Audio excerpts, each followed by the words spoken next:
नमस्कार आम चैनल को आपण मान को हार्दिक स्वागत एवं अभिनंदन। आज आम देखा गोटे गणित तो प्रश्नटी देला कौन गोटे संख्या को तार 3 गुण द्वारा गुणन कर गोटे संख्या को तार 3 गुण द्वारा गुणन करते 108 ला ताहले संख्याटी केते हिजो। तो ये कहला कौन गोटे संख्या संख्या नेला ठीक गोटे संख्या को सही संख्यार 3 गुण अर्थात संख्यार 3 गुण जदि करवा ताहले गुणफल केते होची 108 हेबा। तार अर्थ है संख्या गुणन संख्या गुणन संख्या कौन हो संख्यार वर्गर 3 गुण संख्यार वर्ग केते गुण होगला 3 गुण होगला संख्यार वर्गर 3 गुण को होगला आमर केते 108 होगला देला केते 108 देला ठीक। तो यहाँ कही गोटे संख्या देला से संख्यार पुणी 3 गुण संख्या गुणन संख्यार 3 गुण है केते होची 108 होगला। तो संख्यार वर्ग को केते हो 3 गुण देला संख्यार वर्ग केते हो 3 गुण देला बेले आम कौन करवा 108 रे आम हरण केते करदेबा 3 करदेबा है। तो हरण फल केते हो 3 3 की 9 है 318 36 होगला संख्यार वर्ग को होगला आमर कौन 36 ये गुण देती आर आड़ को गले कौन हो हरण हो। तो संख्यार वर्ग को जदि 36 है ताहले संख्या को केते हो संख्या केते हो 36 कौन नहीं वर्गमूल नहीं 36 वर्गमूल 36 वर्गमूल आमर होगला केते 6 होगला। तो ये देख गोटे संख्या को अर्थात 6 को है तार 3 गुण 6 3 गुण 6 गुण केते 36 18।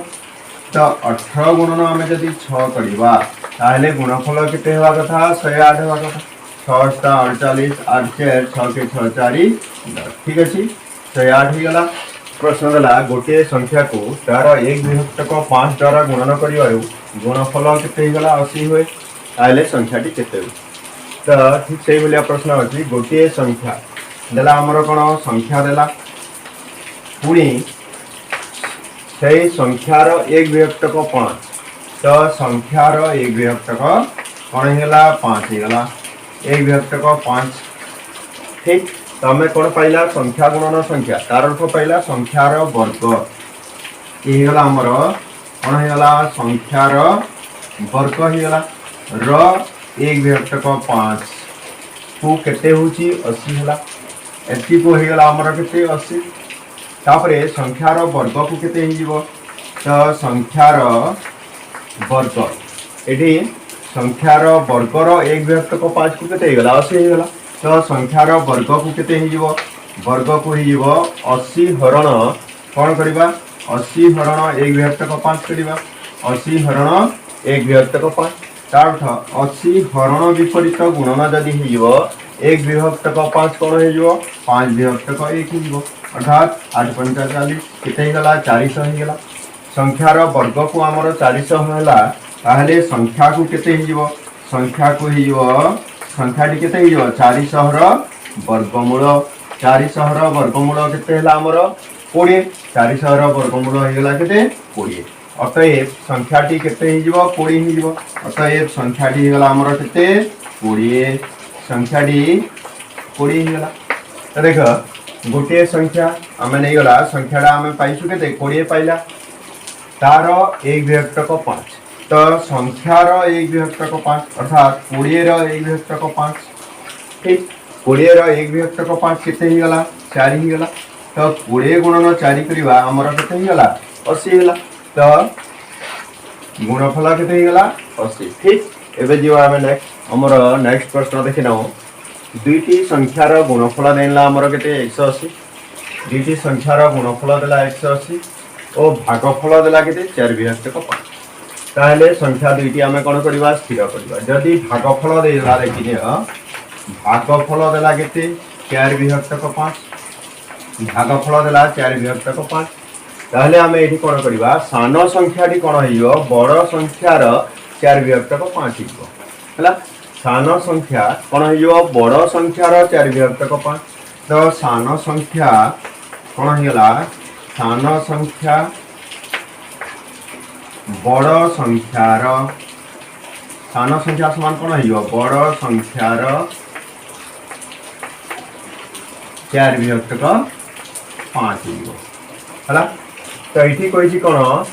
दुईटी संख्यार गुणफल 180 अर्थात सान संख्या गुणन बड़ संख्या समान केते गला 180 है तो बड़ सान संख्या कौन देला बड़ संख्यार 4 विभक्तक 5 अंश देला तो बड़ संख्या गुणन सान संख्या बड़ संख्या गुणन सान संख्या जदि करबा ताहले केते होची हमर 180 है ठीक तो बड़ संख्या जगह आम कौन करवा बड़ संख्या लिखिद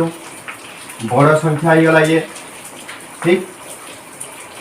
तापरे सान संख्या कौन कही सान संख्या समान कौन बड़ संख्यार 4 विभक्तक 5 बड़ संख्यार आम पाइला के 4 विभक्तक 5 होगा आमर के 180 तो ये बड़ संख्या गुणन बड़ संख्या देला बड़ संख्या गुणन बड़ संख्या अर्थात बड़ संख्यार वर्ग बड़ संख्यार कौन बाहरी गला ये वर्ग बाहरी गला बड़ संख्यार वर्गर 4 विभक्तक 5 को होगा आमर के 180 होगा तो बड़ संख्यार वर्ग को कौन हो बड़ संख्यार वर्ग बड़ संख्यार वर्ग कौन हो 180 आर पट को जाइए कौन हो 4 विभक्तक 5 अच्छी तो आर पट को जाइए 5 विभक्तक केते होगा 4 ही गला है तो ये कटिगले के 4 चौ 16 4 चौ 16 4 5 20 तो आमर होगा 45 गुणन 5 कर दो 5 5 25 5 2 5 चौ 20 2 22 225 हो गला तो बड़ संख्यार वर्ग को जब 225 है बड़ संख्या केते बड़ संख्या केते बड़ संख्या होगा आमर 225 कौन करवा वर्गमूल बाहर करदे 225 वर्गमूल होगा आमर के 15 तो बड़ संख्या जब 15 होगा बड़ संख्या जब 15 है सान संख्या कौन हो 180 हरण 15 करदे तो सान संख्या होमर कौन 180 हरण कौन करवा 15 सान संख्या समान कौन हो 180 हरण आम करवा के 15 तो 15 के 15 होगा तापर 3 रहा 30 15 दुणे 30 तो सान संख्या हो 12 बड़ संख्या हो 15 सान संख्या 12 बड़ संख्या होगा